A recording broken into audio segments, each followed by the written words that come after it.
Hi everyone and welcome back to another video. So this time we're gonna learn uh, basically we'll implement a functionality for player. So we'll set up the player first, then we'll make the functionality like when user click on the screen, my our player will be up and down, like it should be like flippy, right?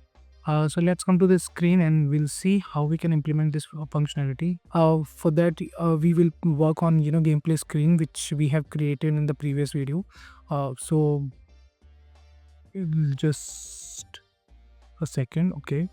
Now what we are going in gameplay screen, first we gonna set the background. So for that we are going to create an image. Okay, so if you go in image section, you'll see this thing. Here I'm going to just simply say background, right? uh, just reset it and just fill it all, so it will be filled completely. Now in the previous module we have learned like how we can make like responsive UI. So here we'll click on the canvas. We'll set screen space to camera. We'll drag and drop camera from hierarchy, and in the canvas scaler we'll select scale with screen size, where we need to give first of all we'll use uh, x is 1080, and height y will be 1920, right? And here we'll simply pass, because it's a idle resolution, that's why we are passing here 19 by 6. And we want to match both, like like height and width as well, so that's why we are saying 0.5, right?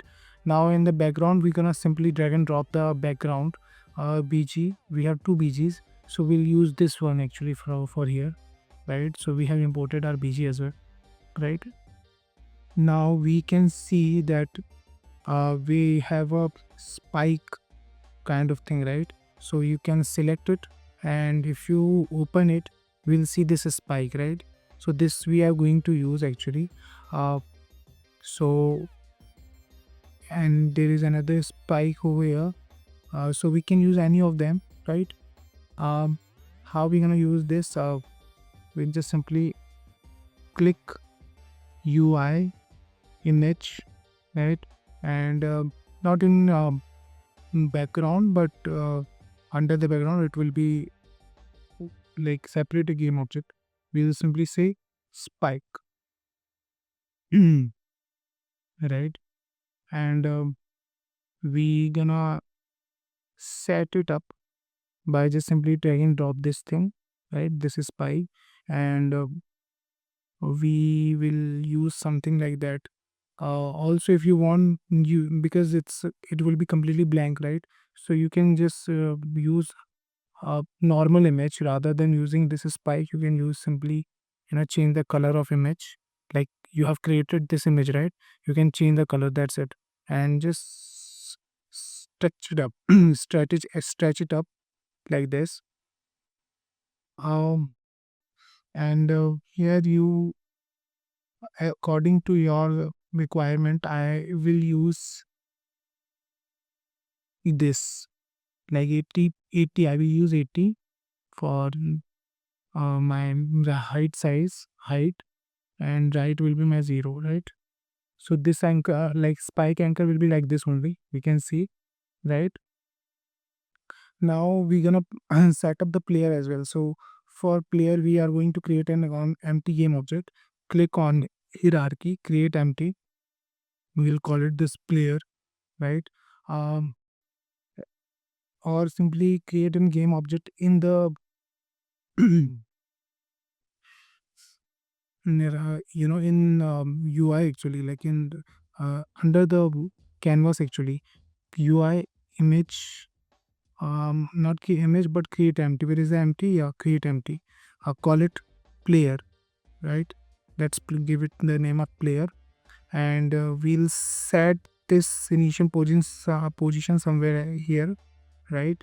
and or you can just simply give center only. Yeah, here we will create a player um, image actually. So player image, uh, and here we need to just use some, like if this is gonna be our player torso. So for here we gonna use we'll use the name torso for our player, right?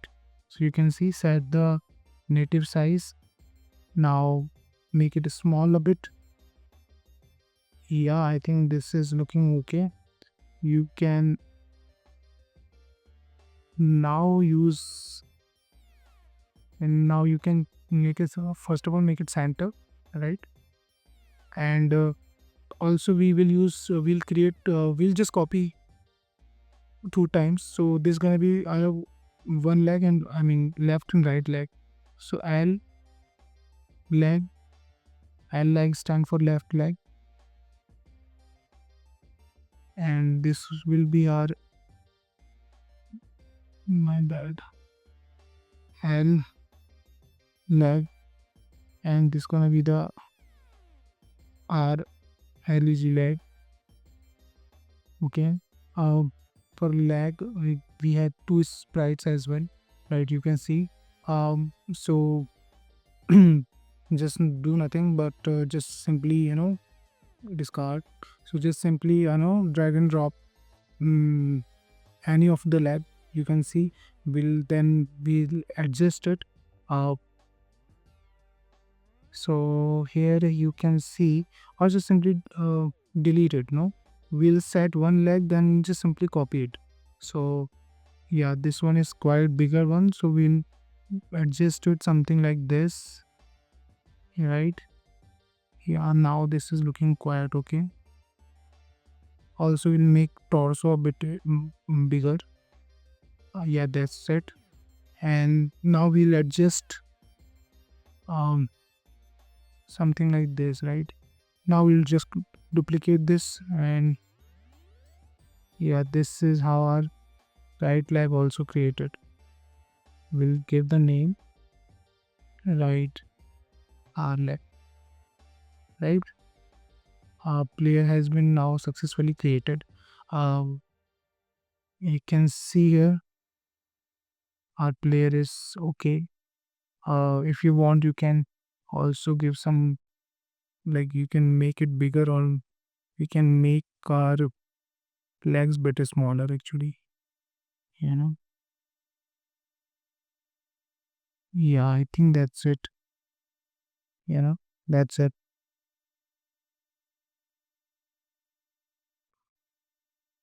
Yeah. So I think this player has been successfully set up as the UI purpose. Okay. Now we gonna make a script which will responsible to up and down this player, right? So for that we gonna use a game controller. We'll make a game controller script. Um, just go to script folder. We'll create a new script, mono behavior script. Give it a name, game controller. So we have created a game controller script, right? We'll double click on it, and we'll see something like that. We'll wipe out everything. Then we'll just get a reference of the player. So for that we are writing serialize field private game object player prefab, right? So we are saying that our prefab name is player. Uh, then we'll make a function called public void flip flip player, and in here we are saying um yeah, we made it, right? Then we will call this function in update, so that it will keep waiting for the response. Like whenever we click on screen, this function will call actually. So public void update. Okay, so update will call automatically, like continuously, right? So we'll just simply call this function. In this function, what we are going, we'll use mouse uh, get mouse button for touching actually, which we have already covered in the previous module. uh, so For that also we'll use one boolean variable. So private bool. Private means we can, I mean, this variable will be accessible in this script only. In the other script we cannot use we cannot access this uh, variable actually, right? So private bool is player switched, player switched or flip, right? By default we are saying that it should be false. So here we are saying if input input dot get mouse get. So first of all we need to use another uh, thing is input dot get mouse button down, and we need to pass index here also. And is player flip is false, right?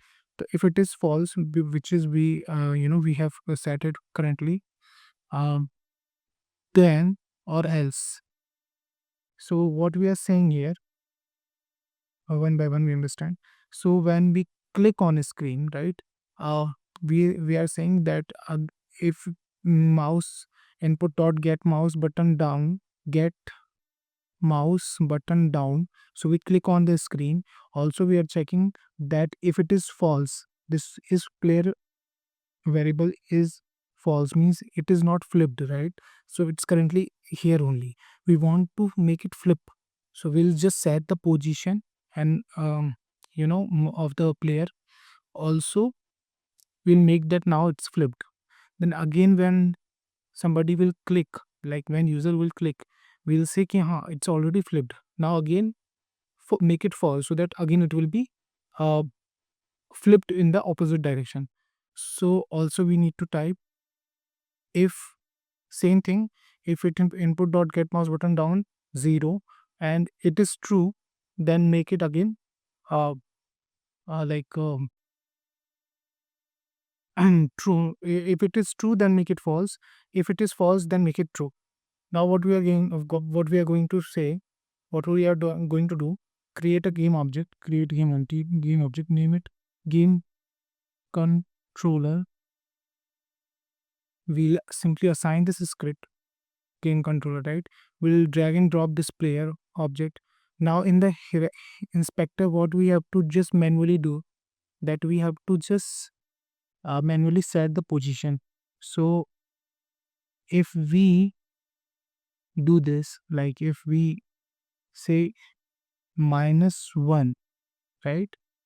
And so also we need to set the position as well. So -1, and here in the y-axis this position will be, right? So we are just noting down that we're gonna write something like that. For making flip, we'll use player prefab dot transform dot get component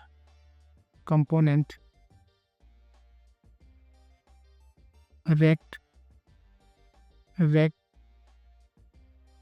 transform and open close bracket. Then we'll set local scale, actually not local scale, yes, local scale equals to new vector 3. Now here we'll say 1 minus 1 and 1, right? So 1 minus 1 and 1, right?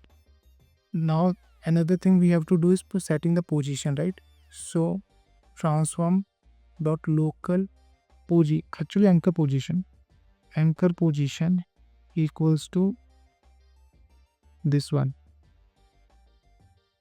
We just simply need to paste something like that, right? That's it. Now again we need to just copy this one, and I'll undo changes in my screen. So we want like, when again we'll click, we just simply make it 1 and 1 1 1, and position will be -434, which is there only, and y will be this only, 139, right? Let's try this one and whether it works or not. Let's see. We click on play button. Now if I click on play, like if I'm just tapping on the screen, you can see that my player is getting flipped, right? Again and again, again and again. So that's how you basically that's how we made a flip functionality. In the next video we gonna instantiate platforms or hurdles in front of the player. um, Also, actually basically in the next video we'll cover up the camera movement so player will look like it's moving. Also we'll make animation as well. So yeah, that's for this video it's enough. I'll see you in the next video.